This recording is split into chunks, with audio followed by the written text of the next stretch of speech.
Fala, meus queridos vestibulandos e vestibulandas. Professor Rafael Davino aqui, querendo dar um bizu master para vocês. Aproveitar que eu tenho feito algumas análises sobre os últimos 10 anos do Exame Nacional do Ensino Médio, tanto em História Geral quanto em História do Brasil, e vou dar um bizu aqui interessante para vocês. Alguns temas são objeto de reflexão constante do Enem. Alguns deles chegam a aparecer em 70% das provas anteriores. Um deles é a questão da cidadania. Mas aí vocês poderiam me perguntar, professor, o que é a questão da cidadania? A questão da cidadania remete às lutas por conquista de direitos pelos indivíduos ao longo do espaço e do tempo. Como é que isso costuma aparecer em prova? Isso costuma aparecer em prova, especialmente em História Geral, num outro momento a gente fala sobre História do Brasil, em 3 grandes momentos. Esses 3 grandes momentos são a Antiguidade, a Modernidade e a Contemporaneidade. Então, quando a gente pensa a questão da Antiguidade, a prova vai remeter a gente à experiência da Grécia Antiga, especialmente à experiência da Atenas democrática. Por quê?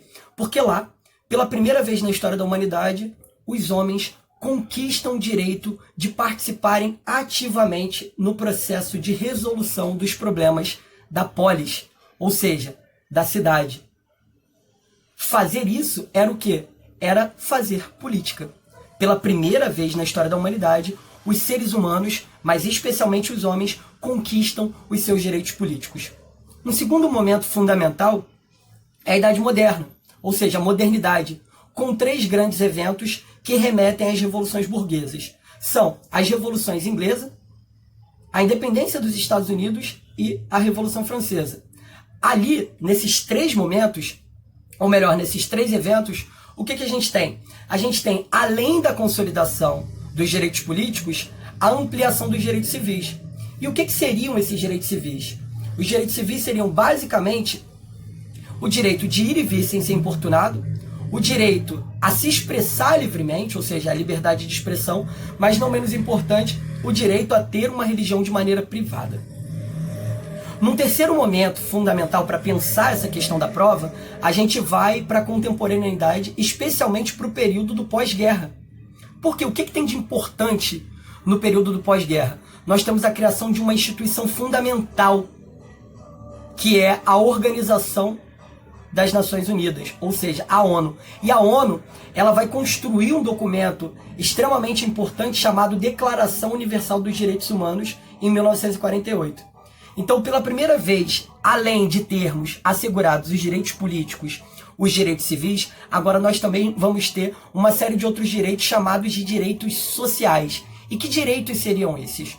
O direito à educação, o direito à saúde, o direito ao trabalho, o direito ao lazer e assim sucessivamente. Mas algo ainda mais importante. O que a Declaração Universal dos Direitos Humanos traz como novidade para a gente? Em todos esses momentos que eu citei anteriormente, seja na Antiguidade e passando pelas revoluções burguesas da modernidade, os direitos políticos e direitos civis, eles estavam restritos a um grupo. Quem era esse grupo? O grupo dos homens.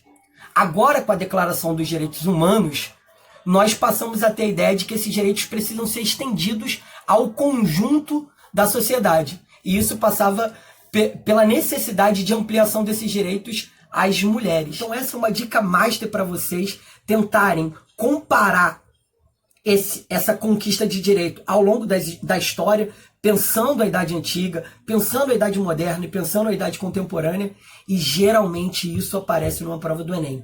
Fiquem ligados, não deem mole, qualquer coisa, deixa aqui algum comentário, alguma pergunta, alguma sugestão, algum questionamento, tamo junto, é tudo nosso e nada deles.